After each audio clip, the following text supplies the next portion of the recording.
राधे राधे दोस्तों। तो आप सब कैसे हैं? चलिए एक बार फिर से लाई हूँ मैं कनप्पा के बारे में। कनप्पा कहाँ रहते थे और भक्त कनप्पा के माता पिता कौन थे? चलिए जानते हैं विस्तार से। भक्त कनप्पा के माता पिता। भक्त कनप्पा का जन्म एक आदिवासी शिकारी परिवार में हुआ था।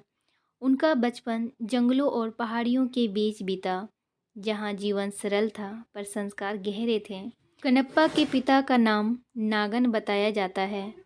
वे एक साहसी और कुशल शिकारी थे।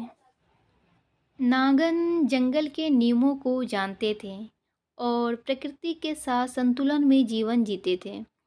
उन्होंने अपने पुत्र को निडरता, आत्मनिर्भरता और सच्चाई का पाठ पढ़ाया। उनके संस्कारों ने कन्नप्पा में वह साहस उत्पन्न किया जिससे वे भगवान शिव के लिए सब कुछ त्यागने को तैयार हो सके। कन्नप्पा की माता का नाम ताबूली माना जाता है। वे ममतामयी, सरल और करुणामयी स्त्री थी।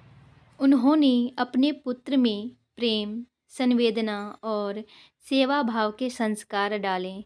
यद्यपि वे शास्त्रों को नहीं जानती थीं, पर उनका हृदय पवित्र था, जिसका प्रभाव कन्नप्पा की भक्ति में स्पष्ट दिखता है।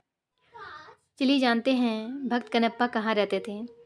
भक्त कन्नप्पा दक्षिण भारत में रहते थे। उनका निवास स्थान आज के आंध्र प्रदेश के श्रीकालहस्ती क्षेत्र के आसपास माना जाता है।